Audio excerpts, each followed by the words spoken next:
Hey, everybody. It's Allie, and welcome to our Y&R Chat for Sunday, March 9th, 2025. Okay, so Claire is about to show her claws. That's what I think anyway. I feel like we're finally getting somewhere.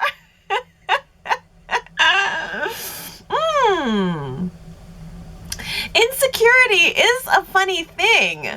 Claire has no on-the-surface reason to be worried. Kyle seems very committed to her, very affectionate with her, and yet, once those seeds of doubt become planted, it's very hard to stop them from growing into a full-on jealousy tree. And I thought that it was very paranoid, yet perceptive of Claire this week to ask Nikki if Nikki thinks that perhaps Grandpa is trying actively to get Summer to reunite with Kyle.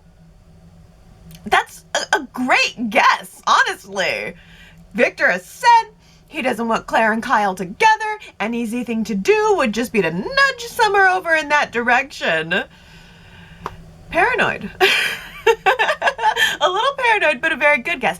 And I will say, I was impressed that Claire decided to take that little paranoid thought straight to Victor and ask him if that's what was going on. That was very bold, but surprisingly, it's kind of not true. I mean, not really. Victor has talked to Summer, but he sort of accepts that Summer is stuck with Kyle on a level because they have a child together, but he's certainly not overtly stoking that fire. That's really not what's going on. We haven't seen Victor having multiple conversations with Summer, trying to get her to go back. No, I mean, none of that's happening. Summer wants Kyle back all on her own. Jack came to that conclusion this week when he talked to Summer on Friday. And again, it's not that there's anything overt happening. Summer didn't say anything. In fact, everything she said was quite the opposite. But Jack just has a feeling, and he shared that feeling with Diane. And that's sort of the interesting beauty of it, the funny thing about it. It's all just nagging feeling. There's nothing really going on there.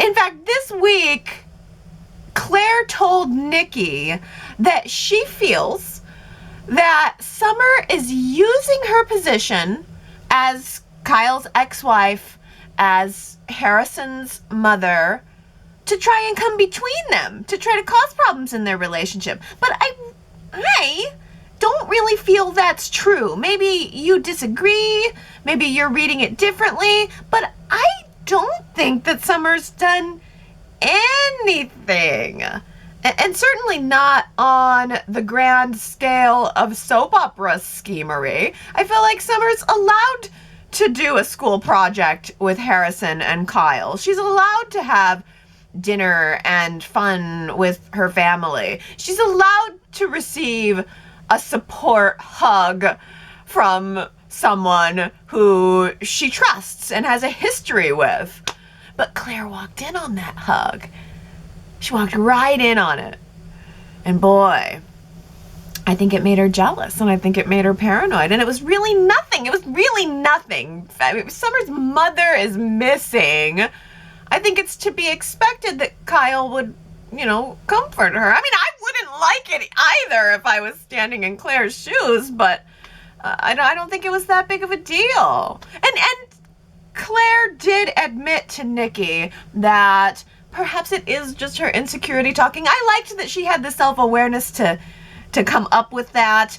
And I really think it's true. I feel like I've been waiting for Summer to do something over the top, but it hasn't come yet. I think that what Claire expected and wanted was just to have a boyfriend, just for things to play out like normal. But instead, she has got all these extra factors coming into play. Grandpa's disapproval, an ex-wife, a child. I mean, it's complicated. It's not just the fairy tale that she's probably been waiting her whole life for. She found the prince, but the situation is not a fairy tale. And there's certainly a possibility that in the end, she'll lose. But I do have a feeling that she's not gonna let that happen without a fight. I mean, I keep expecting for Summer to become the daughter of Phyllis, and that's been implicated all over the place. Oh, Summer, you're so like Phyllis. I keep waiting for that to emerge, but it's not. It's just not. And now I'm wondering, maybe Claire will be the one who flips the table. I think that's a really good poll question for this week at yrchat.com. Do you guys think that Claire is going to do something drastic to keep Kyle? Ooh. Better go cast your vote for that one. I mean, it could really go either way. But in the previews, next week, apparently, Claire's sitting at the bar and Holden sits down next to her. And I'm wondering, okay, do these two know each other already? Or are they about to form some kind of troublemaker alliance? Like, you keep Summer away from Kyle for me, and I'll keep Audra away from Nate for you. Like a cornered mountain lion. Who said it? Just kidding. Just kidding, because I feel like absolutely everyone heard that line. It was hard to ignore. So, I'll back up. Audra walks into Crimson Lights this week to find that Holden is still in town. Holden's still around. Still insisting that he wants to be friends with her. Yeah, no. You don't look at friends like you want to devour them, Holden. You're not fooling anyone with this act. But the talk turns to Damian. And Holden says, yeah, he's my friend, but more often he's my boss.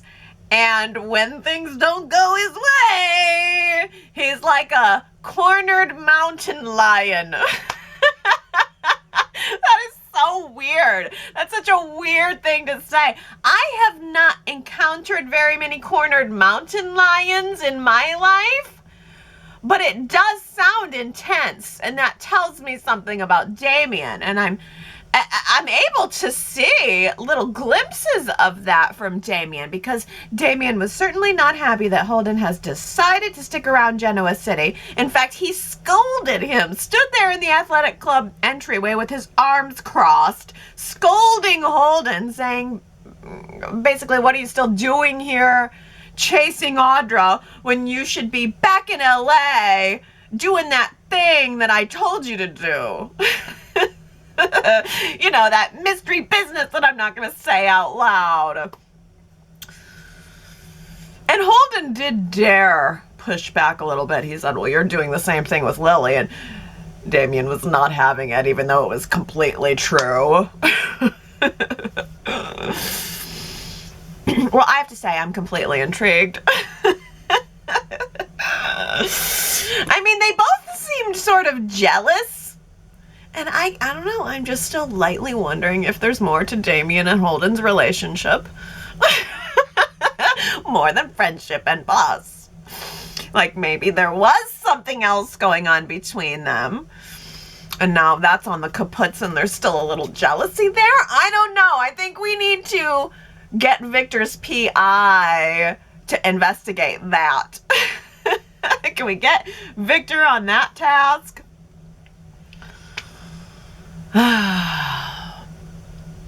Well, this week actually Lily announced to Devon and Nate that she had Damian investigated and that she was able to call in a favor for that information.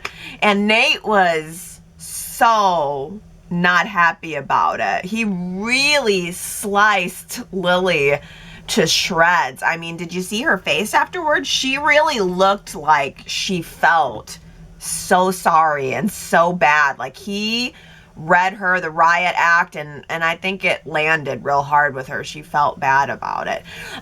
Nate definitely did not want to hear the fact that Victor had been poking around the Damian situation. Didn't want to, find out that Victor had accidentally rustled some leaves. Although I don't know, did she tell him it was Victor? I don't know if she did or not. I can't remember now. I'm losing track of it. But whatever. Nate didn't want anything scaring away Damian, because this is the only chance that Amy's gonna have to reconnect with her son before she dies. And it does seem like they're reconnecting quite well now. The tension seems to really have gone away. They had dinner this week and it was very positive. They had some old memories, but they also talked through some of the troubles. And of course, Damian could not help himself from prying about Nate's family. Yeah, I got a new brother, but can you tell me a little more about Nate's cousins? Devon and Devon's hot sister? That's what I really want to know about. Oh, and then Damian showed up at the apartment the very next day after he had lunch one day and then showed up the next morning. I mean, I'm sure, I feel like he's just hanging around Nate's apartment because it's right next door to Devon's, and there's a chance that maybe he'll bump into Lily there. Nate and Damian also had lunch this week, and they talked about Nathan Sr. and how he had a bit of a dramatic streak, and how Drusilla and Olivia were both in love with him at the same time. That resonates with me. I only knew Nathan number 2. A lot of you guys probably remember Nathan number 1, and I know him from legend, of course, but I firsthand only experienced Nathan number 2. And they didn't talk at length, but it was kind of nice to just have that moment of like, oh yeah, Nathan. Big Nate. Not little Nate, big Nate. And it was kind of nice to see the brothers connecting. I thought it was interesting but predictable, that Nate did not mention anything about Damian's questionable business tactics. He did not go there. Didn't say anything about, how the fact that Damian basically led everyone to believe that he was some overnight billionaire success story. But he wasn't. It was another lie. Although then again, wasn't it the investigation that turned that up? He didn't really say any of that. The investigation is what turned that up.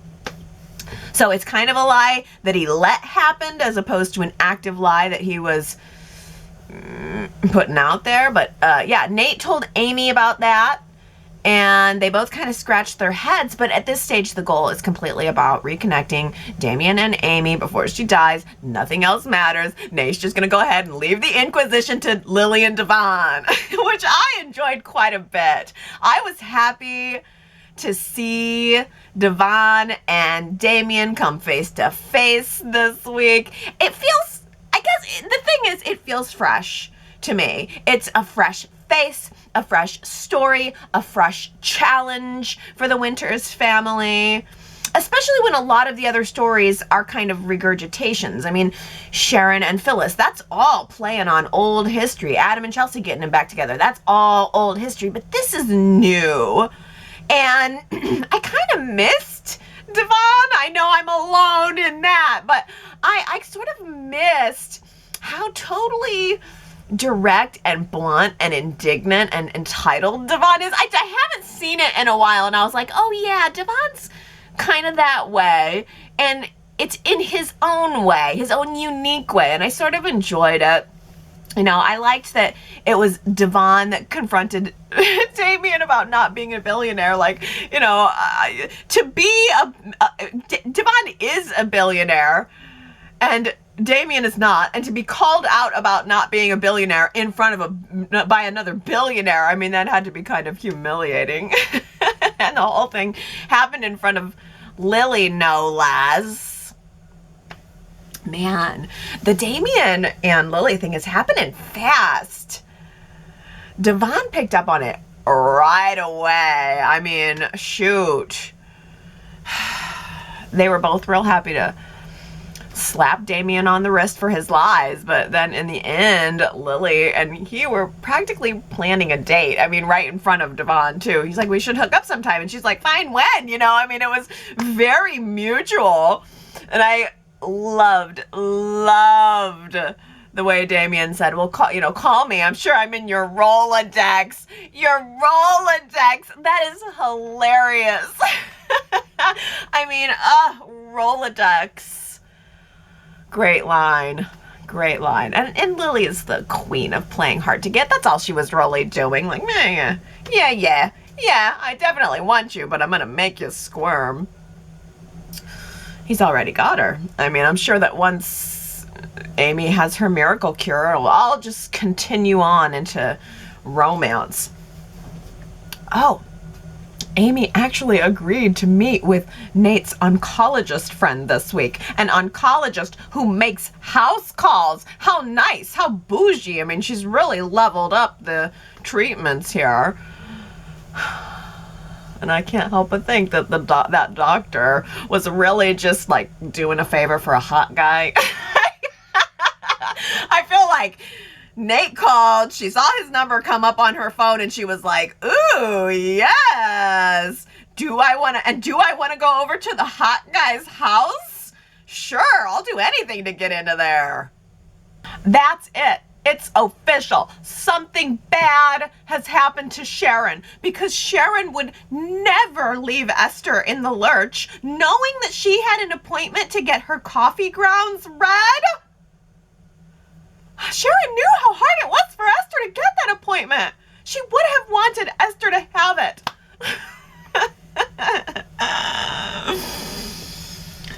I mean, Esther's the manager of the whole coffee house, right? She couldn't just get someone else to cover her shift. I think the coffee grinds might tell Esther to get another job. That was so cute. That was a really, really cute, fun moment. I enjoyed that. It was so rare to actually see Esther perturbed. She's normally very tolerant and usually dispensing her own little brand of Esther wisdom, but she was annoyed. Maybe she's the one that's actually holding them hostage. Maybe this isn't the first time that Sharon has blown off helping her cover a shift. Oh, well. Back to the escape room. Sharon and Phyllis pretty much spent the entire week speculating who it could be that has kidnapped them. And they were running through some scenarios. Maybe it's someone that they know. Maybe it's someone in the family trying to teach them a lesson. But ultimately, they settled on the fact that no one who loves them would actually want to scare them this way, so it must be someone who hates them, someone who has been affected by their years of bickering, someone who wants to watch them suffer together specifically. I'm kind of loving the idea of wishing that it was Drew, but I don't know if that's going to pan out. Everyone in Genoa City is kind of catching on to the fact that something went really wrong here. Chance was able to call around to all of the spas in Sedona and find out that no one is registered under Sharon's name. And her car is still at Cassidy First, the company that we never see, by the way. Car is just abandoned in the parking garage of the company we never see. And same for Phyllis, really. So, yeah. You know, I feel like I can believe Sharon maybe ditched. She's been flighty enough. But the interesting part of it that really hits it all home is the fact that Billy is catching on to Phyllis's disappearance. Because at first, Daniel and Nick were trying to keep it from Billy. That's what Phyllis asked them to do in her one phone call from prison. But the fact that Phyllis loves this new business so much tells them that she would never just leave. I mean, she couldn't leave Billy alone in Paris for 5 minutes. She was calling him constantly. And now that he's back, she would have been on him like white on rice. Especially now that word has leaked out about Abbott Communications. Victor has certainly got his fingers in a lot of pies right now. He's got a lot of spies and a lot of pies.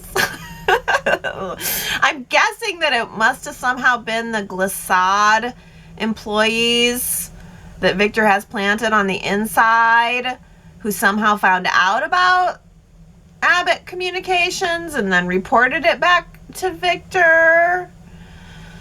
And Victor had a really good confrontation with Jack and Diane this week over it. I love that. I just still enjoy Jack and Victor going at each other. Just, you know, tit for tat. Two titans, two rivals, both matched in their own ways. But Jack really tried brokering peace between them. It was very mature of Jack. And just like when Kyle tried to broker peace last week, Victor was not having any of it. Victor feels that Billy's only doing this media company to go after Newman Media, and then I'm sure Victor went and told Adam about that.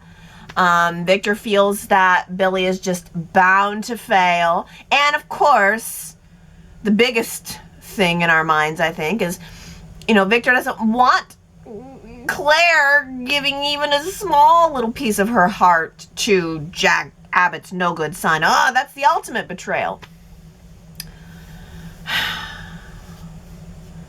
Nikki and Diane were kind of deliciously, I don't know, catty in that scene. It was fun because first of all, I love that Diane is not afraid to jump in. You know, Jack had his say, and then Diane just kind of gets in there in her Diane way and lets Victor know what she's feeling. You know, she doesn't hold back. And then I loved that Nikki jumped in and said, well, I can't believe I'm actually saying this, but I agree with Diane. We need to end this feud. It's like, it was fun to see Jack versus Victor, but it was really also fun to see Nikki versus Diane, but also on the same side of something. And I really hope that continues. I would like to see Diane continue to fight for what Kyle wants and Nikki continue to fight for what Claire wants. And then they can fight each other a little bit in the process too.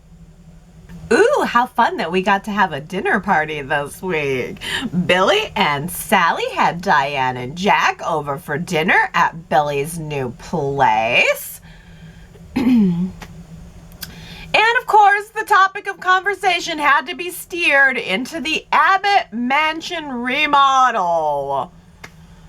It was funny that Billy mentioned that he drove by and he saw the construction crew, and Jack was like, construction crew? Boy, is he gonna be surprised when it turns out that all Diane did was add a new couch and a rug and some paint.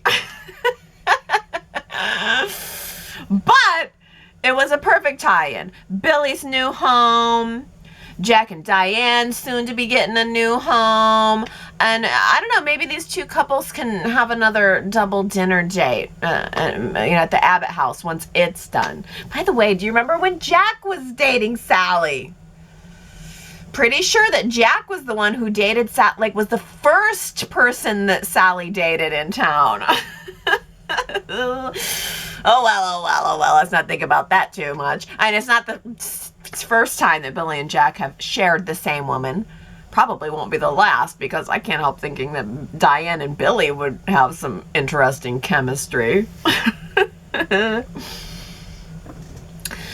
Diane did not like the idea that Phyllis would be involved in the company that her husband is now bankrolling. And man, I don't blame her. I'm sorry, I just still can't get over how loving and doting Billy is over Jack now that he's gotten the money out of him. It was all toasts and speeches now that the check has been cut. But a couple months ago, it was, you don't believe in me. I'm disowning you. All right. We'll see what happens the next time Jack has an actual suggestion about the business. I'm sure that as soon as Jack starts to assert anything, Billy's going to say, what? Don't you believe in me? It's just the same emotional hostage holding. It's too real. It's real.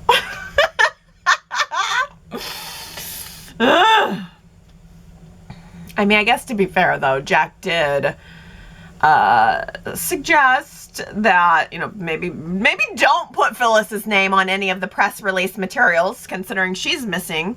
And Billy did take that suggestion because, it's Phyllis. She could be gone another month, or she could come bursting through the door right now. We are really headed for an Adam-Billy fallout. Somehow the news about Abbott Communications has been leaked, and I'm sure Victor didn't have anything to do with it. Wink, wink. Yeah, Adam had to make sure to confront Billy over it. The first chance he got, Adam, wanted to let Billy know that this business is going to fail, just like all his other attempts. And Billy stood his ground, insisted that his company is going to be all about positivity and truth. But the real truth is, Billy suspects that Victor had something to do with the leak, and he is going to want payback as quickly as possible. He already let a little bit of his bitterness slip when Jack was over for the dinner party. And Jack said, wait a minute. I thought you said that this company had nothing to do with the Newmans and Adam and Newman Media. And Billy brushed it off, placated Jack. But, we all know Billy's coming for them. It's not a coincidence. Billy's got plenty of reason to want to come after Adam, up to including the fact that Adam and Chelsea went from being worried that anyone would think there's anything going on between them to holding hands.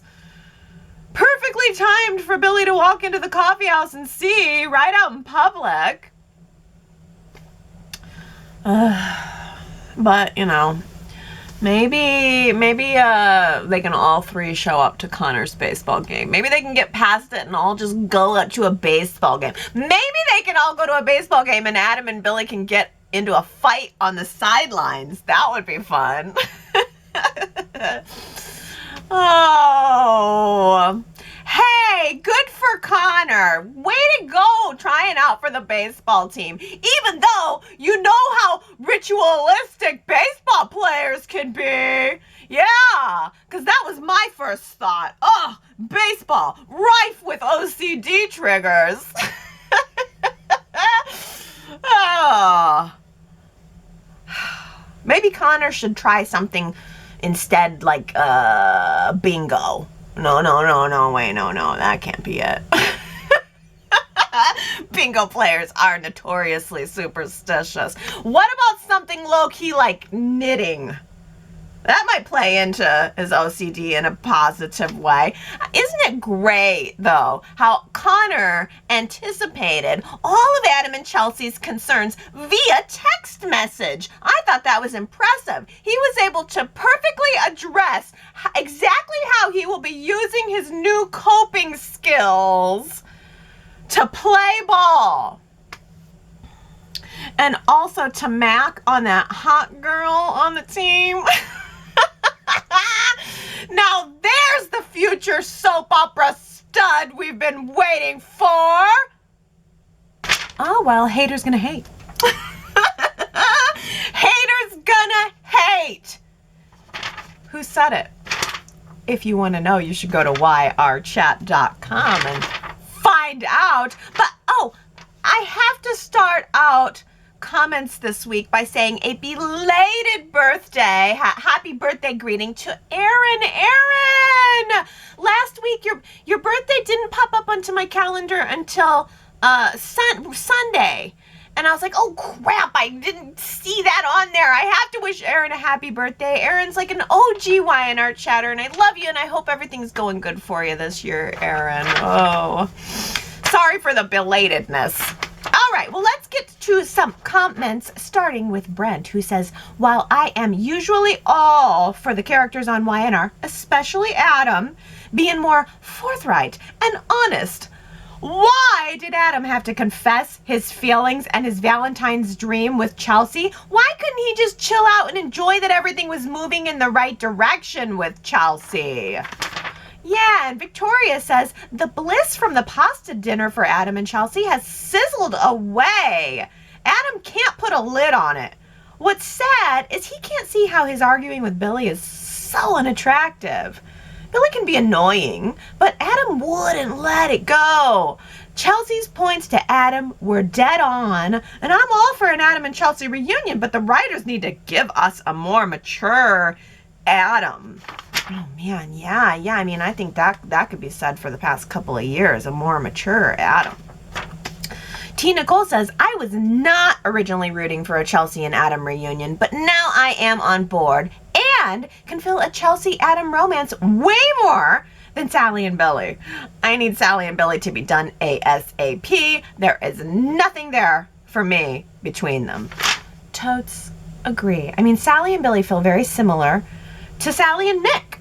Everybody is just the not Adam. Everybody Sally gets with is just not Adam. Why can't we just build a natural, organic, new relationship for Sally with Daniel? That's my dream. Let Billy and Phyllis be together. That's way more exciting. Well, different topic. Connie says, Devon and Lily need to mind their own business and stop grilling Damian. He doesn't owe anyone an explanation about his personal or professional life. Seems like Devon is borrowing trouble and assuming the worst when a wait-and-see approach would be warranted.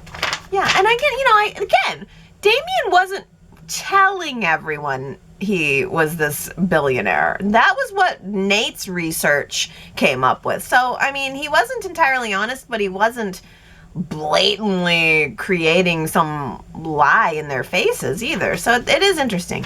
Russell says the Winters are hypocritically grilling Damian about his deceptions.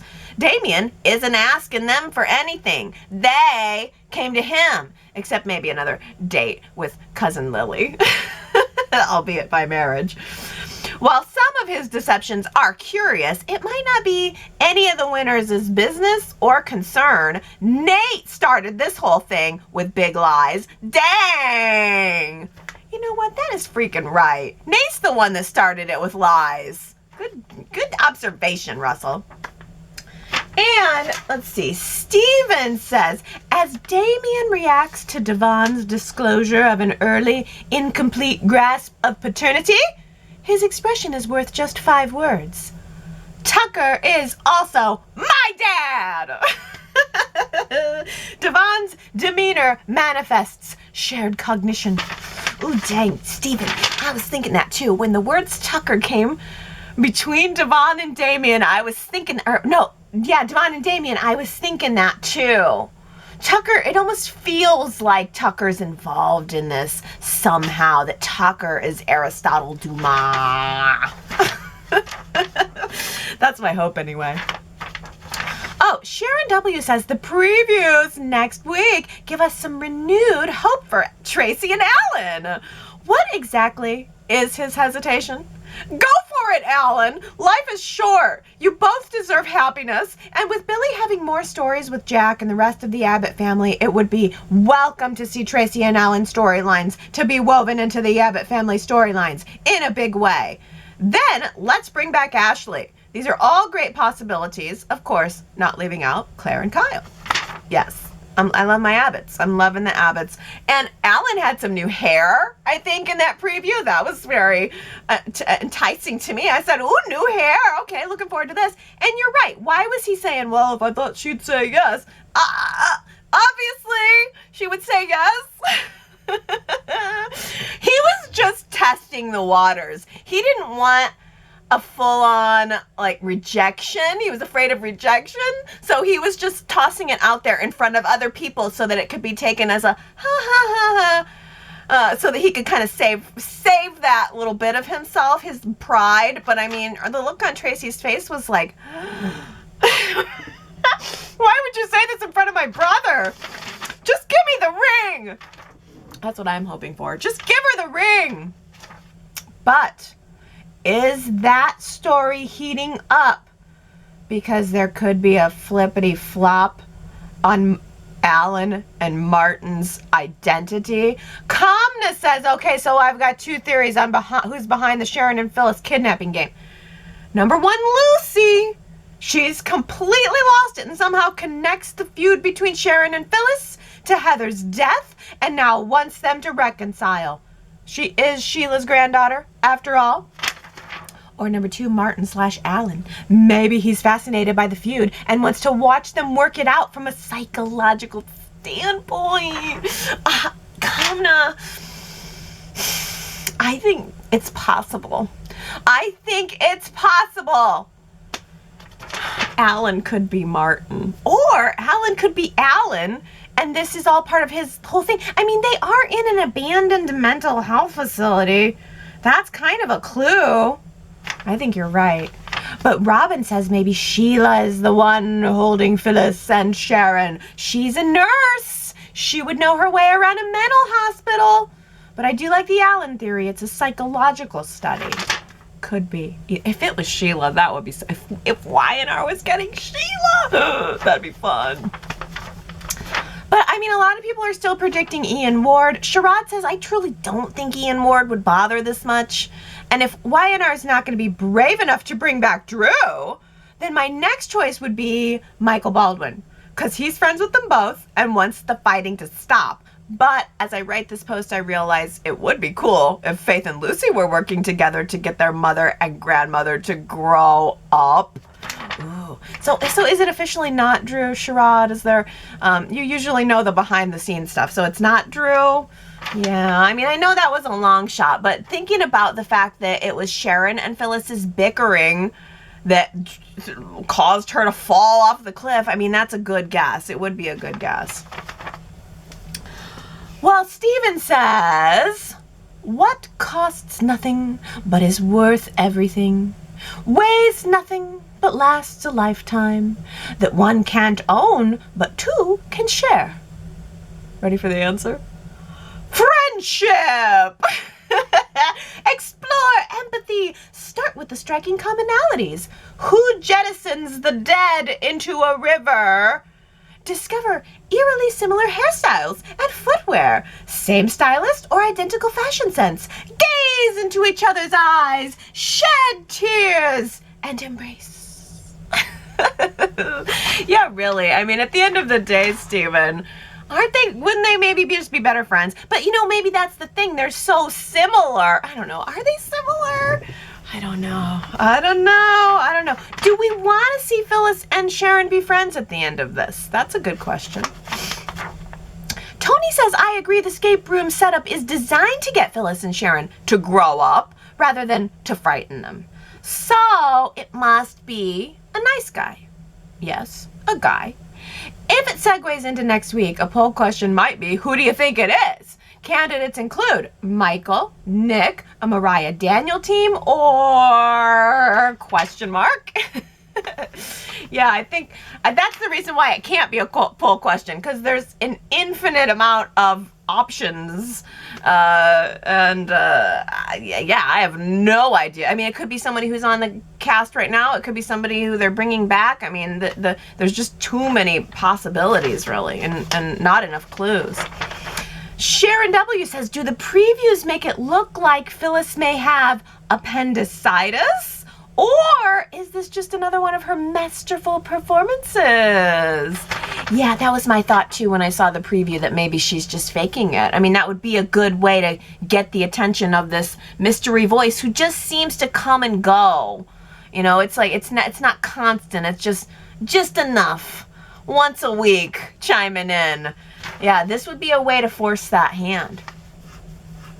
Well, speaking of polls, okay, well, last week I asked you guys if you are liking the Phyllis and Sharon escape room drama.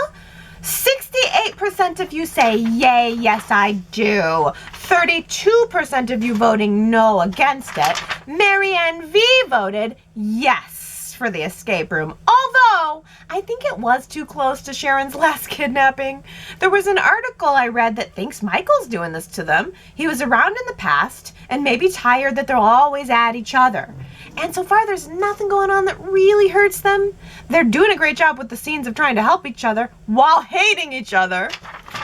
I mean, the Michael thing doesn't resonate with me because there's just been no hint of it at all. Michael's mostly concerned with the story going on around Victor and Jack. I mean, if Victor and Jack were kidnapped, then I would think, okay, well, maybe Michael's working on that. But he just hasn't had a ton to do with Phyllis or Sharon. So I don't know. That one doesn't resonate as much with me, but who knows? Connie says, I voted nay to the escape room drama, and I'll copy my post from last week because it still rings true. But Allie made an excellent point that it probably is more about timing than content.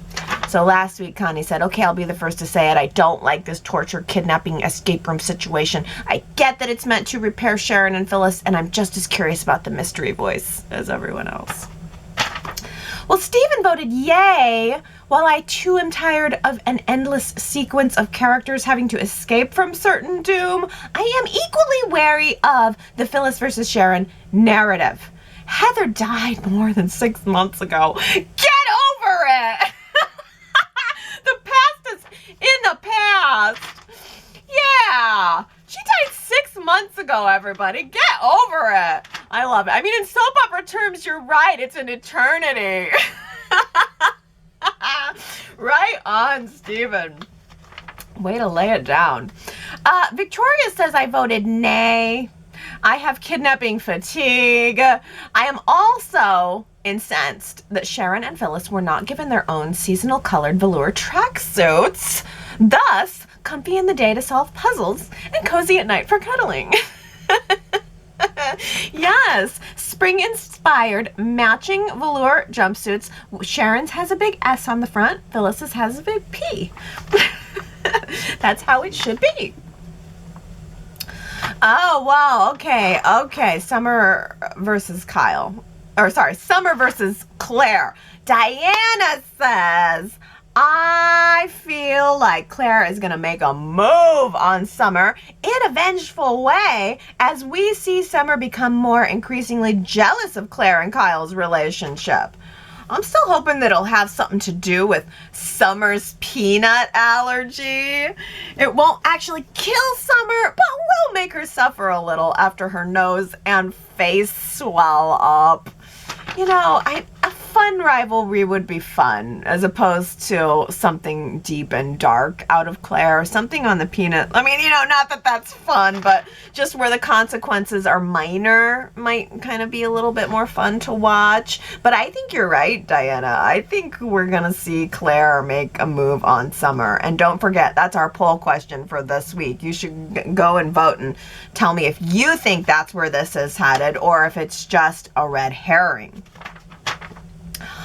Gary says, were I a guest at Billy's housewarming, I I would walk out due to boredom before dinner is served. That's what Billy always does at similar Abbott family get-togethers like Thanksgiving, where he would arrive late because of some confrontation and then walk out before making it to the dining room table, saying he had somewhere else to be. Gary also says, OMG, Jack is going to make a toast, and Allie's Y&R Chat favorite. Yes, I loved that moment. It's like, oh, there's 4 people in a room. Jack, you want to make a toast? I mean, does he have to do a toast for every meal? Jack loves a speech. He loves a speech. Russell says, I have heard enough about the Abbott House refresh. The next thing I want to hear is that it's ready. Let's see it.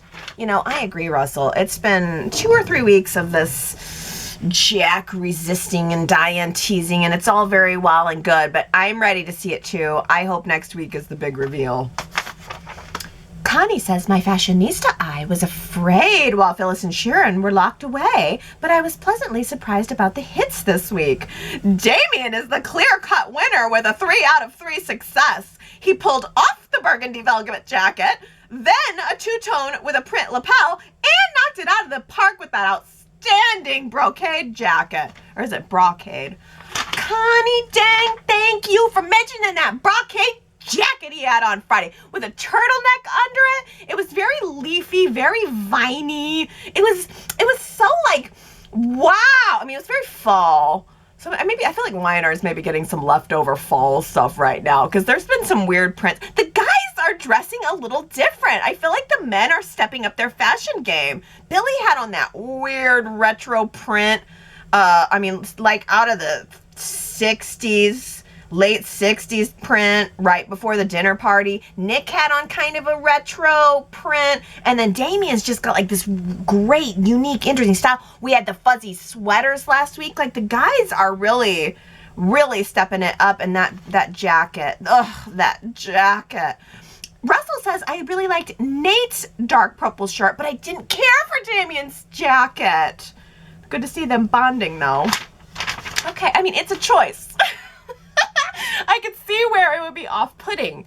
It was a choice.